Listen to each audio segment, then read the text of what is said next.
कशा प्रकारे पाहता याच्याकडे आणि वरिष्ठांनी आपल्याला काय प्रकारचे आदेश दिले? आपण पाहत असाल भारतभर आमचे नेते राहुलजी गांधी हे छात्रों की गूंज या अभियानाच्या माध्यमातून हजारो लाखो विद्यार्थ्यांशी संवाद साधत आहेत. त्या दिवशी कोटामध्ये त्यांची झालेली प्रेस कॉन्फरन्स हे देशातलं भवितव्य दाखवत आहे की हजारो लाखोंच्या संख्येने विद्यार्थ्यांचं भवितव्य ह्या शासनाच्या माध्यमातून खेळलं जात आहे. आज देशाची अर्थव्यवस्था जिथे 2.5 लाख 230 लाख हजार कोटी एवढे अर्थव्यवस्था जर नीटच्या परीक्षेवर लागत असेल, एवढा अर्थकारण जर होत असेल, भ्रष्टाचार होत असेल, जिथे संस्थेपासून ते क्लासेसपर्यंत भ्रष्टाचार होत असेल, अशा वेळेला ह्या सरकारच्या माध्यमातून 2020 साली सुद्धा हा भ्रष्टाचार झाला होता. तेव्हा जेव्हा देवेंद्र फडणवीसच्या साहेबांच्या माध्यमातून निदर्शनास आलं त्या 2021ला त्यांच्याच माध्यमातून नीटच्या परीक्षांविरुद्ध पेपर फुटीविरुद्ध एक कायदा आला. असा कायदा जर 2021ला येत असेल आणि पुन्हा एकदा जर 2026ला अशा पद्धतीने घटना पुनश्च घडत असेल तर मला असं वाटतं या सरकारचं अपयश आहे. 2026मध्ये घडलेल्या या घटनेची संपूर्ण जबाबदारी शासनाने घ्यावी. मुख्यमंत्री म्हणून, शिक्षण मंत्री म्हणून दादा भुसे साहेब आणि जे ह्या शिक्षण व्यवस्थेचे करविता आहे धर्मेंद्रजी यांनी तात्काळ या ठिकाणी राजीनामा द्यावा अशी आमची काँग्रेस पक्षाच्या वतीने मागणी आहे. आज भारतभर राहुल गांधींच्या माध्यमातून तसेच महाराष्ट्रभर हर्षवर्धन सकपाळजी यांच्या माध्यमातून, शिवराजजी मोरे यांच्या माध्यमातून मोहीम राबवली जात आहे छात्रों की गूंज. आम्ही देखील आज पनवेलमधील एका महाविद्यालयामध्ये विद्यार्थ्यांशी संवाद साधला.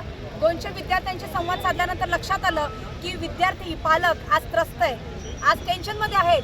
कारण का होम लोनची स्वप्न पाहणारी लोक आज घरं विकत आहेत, आज एज्युकेशनल लोन काढत आहेत, दागिने विकत आहेत आणि मुलांना शिक्षण देत आहेत. कोणाला डॉक्टर बघायचं आपल्या मुलाला, परंतु आज पेपर फुटीमुळे त्यांच्या आत्महत्येची वेळ आलेली आहे. आणि अशा वेळेला राहुलजी गांधी यांच्या नेतृत्वाखाली भारतभर आणि आम्ही महाराष्ट्रभर या मोहिमेच्याद्वारे विद्यार्थ्यांच्या मदतीसाठी पुढे येणार आहोत.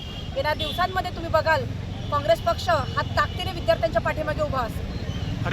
गांधी साहेब यांच्या नेतृत्वाखाली पूर्ण देशभर छात्रों की गूंज हा कार्यक्रम आयोजित केला आहे. त्याच धर्तीवर आम्ही पनवेल शहरातही आयोजित केला आहे. आज बघता तुम्ही, आज नीटसारखी जी परीक्षा आहे तिथे लाखो रुपये पालक छात्रांसाठी खर्च करत असतात, परंतु याच्यातही पेपर फुटीसारखी जी घटना घडते आणि देशाचा जे शिक्षण मंत्री ते राजीनामा सुद्धा देत नाही. अतिशय दुर्दैवी अशी घटना.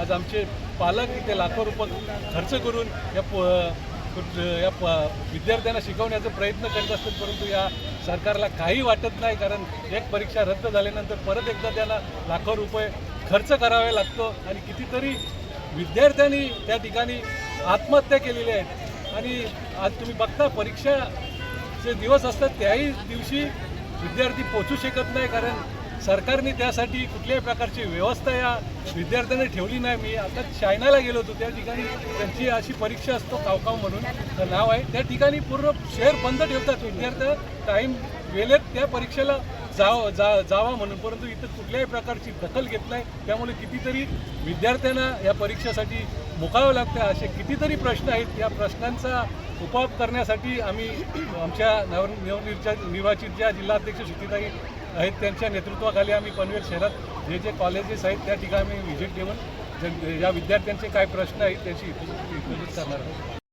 एक जी जबाबदारी आमच्यावरती आहे स्थानिक पातळीपासून जी नीट पेपर फुटीवरती जे आम्हाला प्रेस कॉन्फरन्स आणि विद्यार्थ्यांमध्ये जनजागृती करायची आहे, त्याची जबाबदारी आमच्या जिल्हाध्यक्ष श्रुतिताई म्हात्रे यांच्या नेतृत्वात आम्ही पार पाडत आहोत. विविध कॉलेजमध्ये जाऊन विद्यार्थ्यांचे प्रश्न आम्ही जाणून घेत आहोत आज.